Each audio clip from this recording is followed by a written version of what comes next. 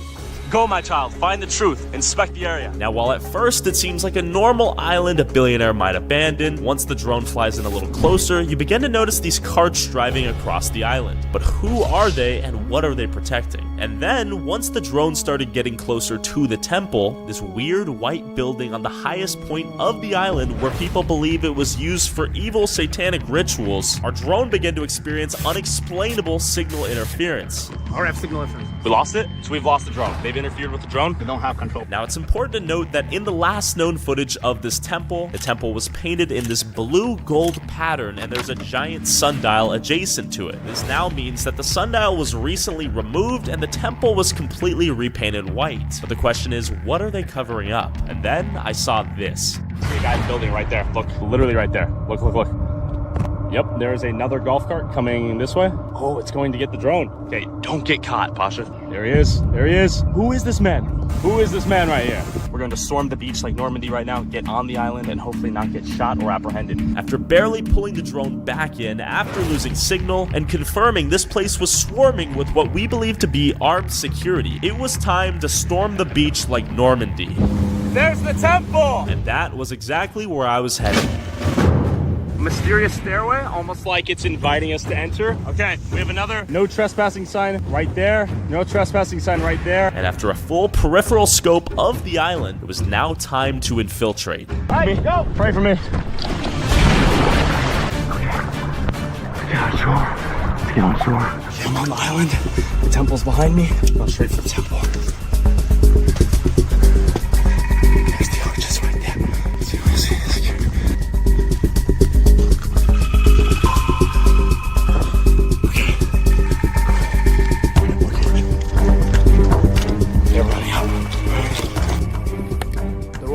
Turn. I had made it to the beach undetected, and I was headed towards the temple. Now, with this temple as the source of the signal interference, it was only logical that there might be something hiding there waiting for me to find. And keep in mind, this is a rough map of the island, and right now I'm here, and this is where I'm headed, forcing me to essentially sneak up a cliff to hopefully avoid security. Don't get arrested. Jesus Christ. I'm using all the skills I learned from playing video games right now. I'm atop the hill. We have not been detected yet, which is surprising. There's a drone in the air. There's Tyler. And my basic strategy here is to find something to hide behind, regain my breath, and then run as fast as I can, slowly making progress to the temple and avoiding security along the way. My cardio is gassed. I'm gonna keep going on this road. Looks like it's built for go-karts. Let's keep going. We're going for it, baby. I think we've been detected. We've gotten to the side. I've not been detected yet. I see this. Looks like an unfinished home. We have that right there. I'm getting cooked out here in the sun to the temple. This thing's steep as a mother. Yeah. Slowly but surely. Okay, we're going up. We're going up. Okay. There's the temple. I might just climb up the hill. Let's see if I can get it. Okay, let's do this. Once I go up there, I'm kind of screwed. I don't want to get shot. It should probably be loud. And with my massive calves, I scaled up the side of a literal mountain to Epstein's temple, still somehow undetected. Undetected this far still. You'd think they'd buy security cameras or something. With only the open road standing between me and the temple, it was time to go for it. We made it to the temple. We made it to the temple. Undetected thus far. This is the temple where crazy stuff went down. Look at this, look at this. Blocked off by steel, blocked off by wood. Pasha, over there. Come on, Tyler. God, if you're alive, protect me. Came through there, weaved my way all the way up to here. Look at this. There's a giant cliff here, by the way. Giant cliff, and then everything's boarded off. The entire place looks to be repainted. It used to be blue and yellow. A ladder right here, almost as if they just repainted the place. And this is literally pure white now. Someone took a dump right there. This is the place where evil things went down. In this temple right here, there used to be a giant sun compass that was removed apparently. There's a bonfire right here. Maybe where they burn people alive or not. I've gotten up here successfully, undetected. There's there's like a speaker right there. But beyond that, seems to be low-level security right now. Okay, there's a sailboat coming in right there. That's not what we wanted to see. Right now, it's a race against time. Hopefully I don't go to jail. Horrid things went down here. Look at all these benches.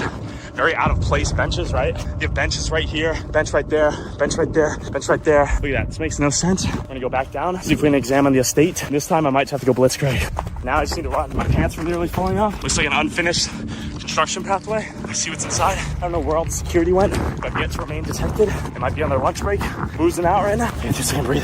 Behind this rock, behind this giant, oh my God. I don't like that rock. There appears to be, oh my God. I don't know who this is.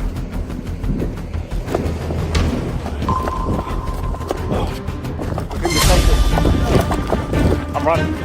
I'm running. I'm running. I'm running. He's not fast enough on foot. Fast boy. As I ran away from security, I saw this. Oh no. They got me. I need to run. I need to run. Now security was right behind me going full speed in my direction. Oh no. Can't stop me. I can't exactly understand what they're saying, but they're screaming at me the whole time.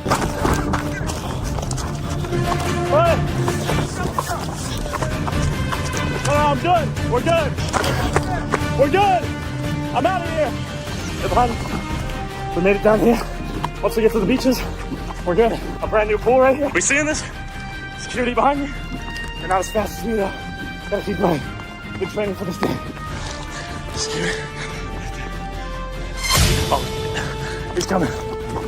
As I began to run away, Pasha notices this, pulls the drone in, and begins zooming over on his jet ski to pick me up, right as I unknowingly approach a cliff. Uh-oh. And at this moment, it looked like I had no choice but to jump. I'm going down.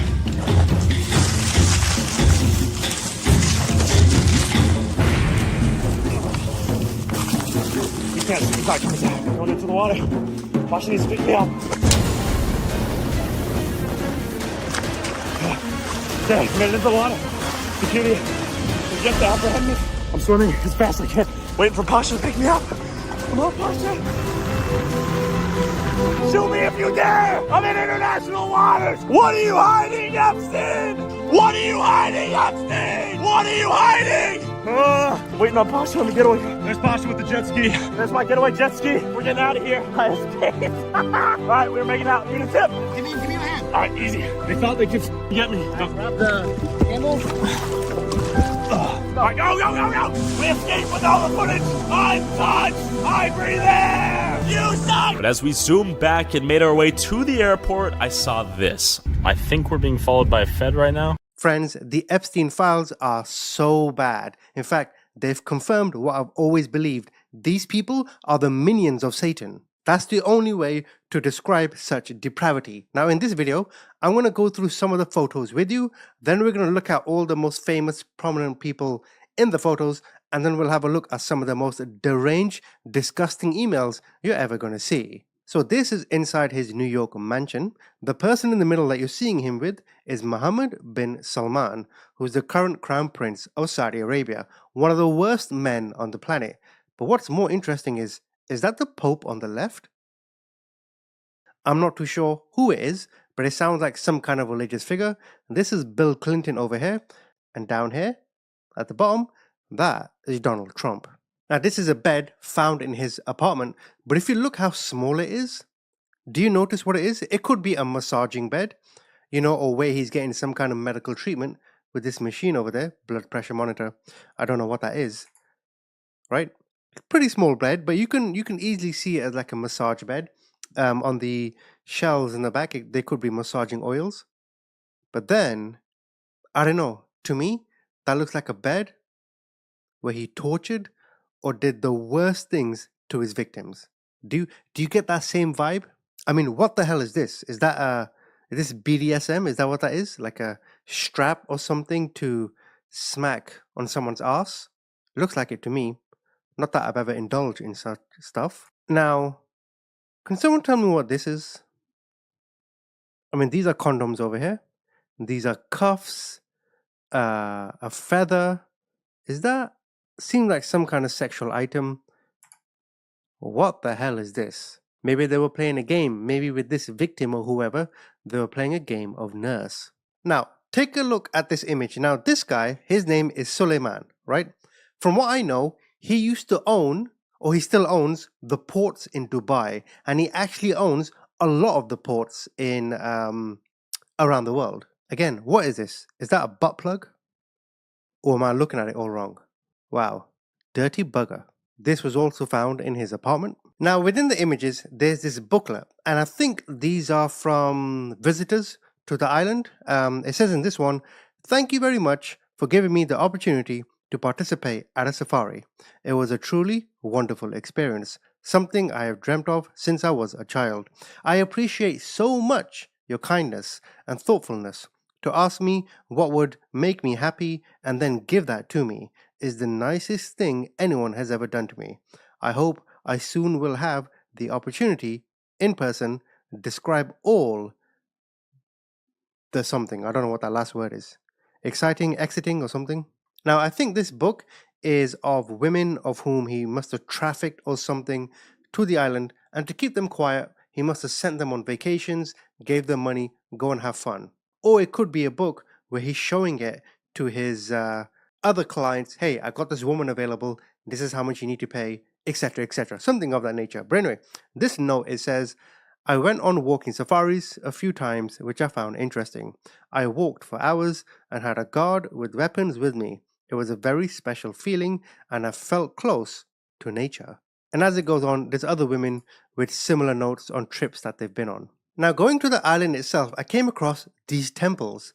How weird does that look? It's not quite like a church. It's not a church design at all. And on this island, it seemed like you had a lot of human sacrifice, blood sacrifice, animal sacrifice. I mean, some of the emails I can't show on YouTube describe the most depraved shit. But it seems like this temple wasn't complete. I mean, personally, I do believe Epstein worshipped the devil. That's the only way to explain a lot of the things that he did, as well as it being a blackmail operation. I don't think it was purely blackmail, because if somebody's going to blackmail you, at some point, you're just not going to contact them, you know? I think he was an access agent to a lot of these high-profile individuals to try and gain political favor. The real question is, who was he working for? So now let's look at images of famous people in there. So this is Bill Clinton. I mean, a lot of us know that Clinton has been in the files for a while, even though he claims he didn't know the man. But this is the image that gets me. Why did Jeffrey have this image in his New York apartment? Clinton must have got in those clothes and sat there. That's just so weird. And now you have Steve Bannon, who I believe was part of the Trump administration, the first one. Bannon, who has continuously spoken about immigration in Europe and how the West is changing, and here he is hanging out with a convicted sex offender. I mean, at the time of these images, he knew who Jeffrey Epstein was. Why is he meeting with him? Then you have Kevin Spacey, right? This actor, a generational actor to be fair, but he got charged with, I think, he raped a boy or something of that nature a while ago. But him with Epstein too? How the hell did that happen? Of course, you all know about Bill Gates. In fact, there were emails, there's Prince Andrew as well. There were emails where Bill Gates contracted an STD and he asked Jeffrey, is there a way you can give me a chemical that I can put it in my wife's food so then she doesn't get the STD? I mean, this is one of the reasons why his wife divorced him. And this reminds me of an email that we found in the file. Jeffrey Epstein sent a message. This is 2015, preparing for pandemics. He says, please find attached a draft agenda for the meeting on preparing for pandemics as requested.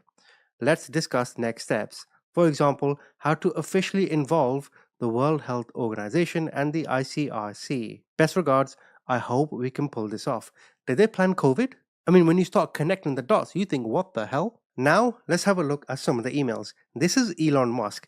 This is insane what he said. So, 25th of December, so basically Christmas back in 2012, right? This is, again, after Jeffrey was initially convicted back in like 2005, 2006. So they all knew who he was, right? He says, do you have any parties planned? I've been working to the edge of sanity.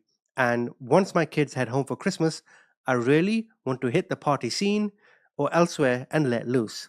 The invitation is much appreciated, but a peaceful island experience is the opposite of what I'm looking for. These are the direct words of Elon Musk. What kind of crazy party does he want, huh? Initially, Epstein did write, you are welcome to stay or just come for the day. Plenty of room. I will send heli to get you. So Epstein was willing to send him a helicopter to bring him to the island.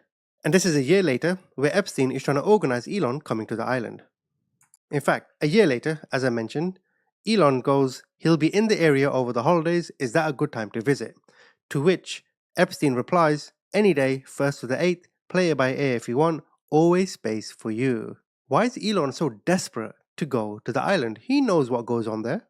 In terms of people, this is probably the most sickening image I've seen. Prince Andrew just looks like such a dirty bastard in this. You all know he was majorly implicated. In fact, I would say, of all the people involved in this, he's been punished the most, right? Now they've removed his name, Mountbatten Windsor or whatever they call him. No, still call him Prince Andrew, so you know who he is. Now this is an email communication found where it says, back in the 90s, Ghislaine Maxwell recruited a girl from a modeling career. Instead of modeling, she was sold as a slave for sex and torture. Prince Andrew was an accessory to her death as he tortured her and me to force her murder. I need to get a passport to identify her. I will need someone to contact the passport office to get an expedited passport. What the fuck was going on the island? Just another email I want to mention to you. So they spoke in riddles and in code names. This email is titled, the subject, Cream Cheese Baby. Now, it says, I don't know if cream cheese and baby are on the same level. It's okay, there's still enough time today. I'm trying to schedule priming for 5:30. Fuel explosion, whatever that means, right? Then he says, there are millions of babies, very little good vegetable cream cheese. What the hell is he talking about? Now this, I cannot believe. This is going to blow your mind, right? In this communication, it says, I'd like to add a few other points disclosed by the purported victim.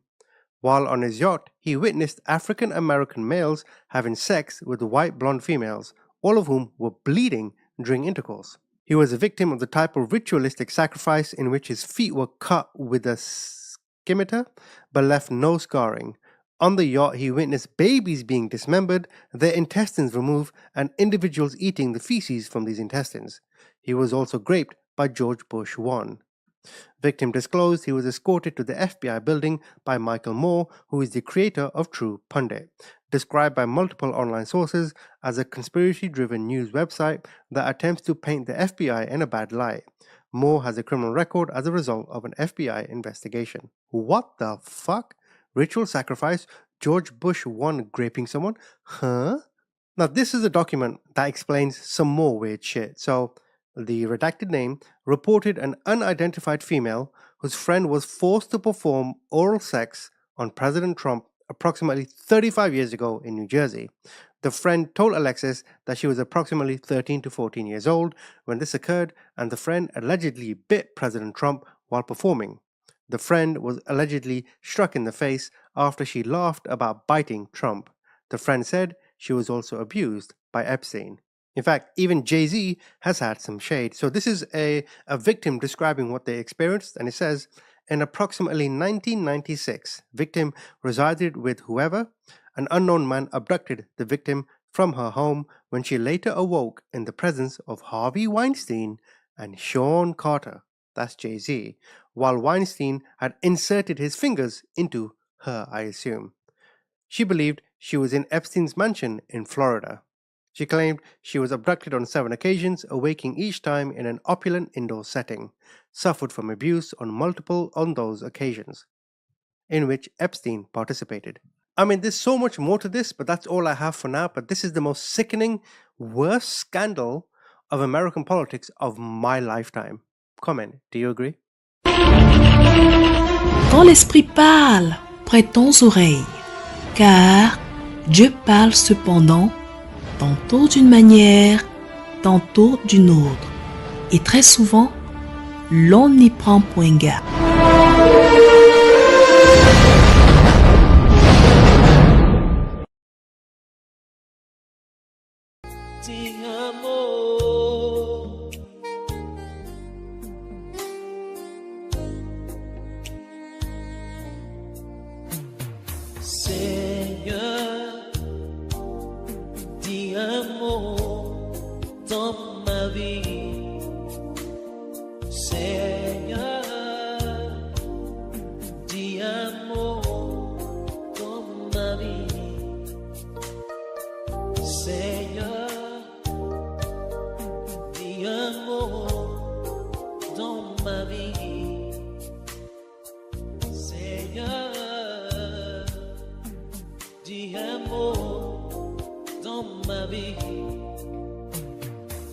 Yahweh.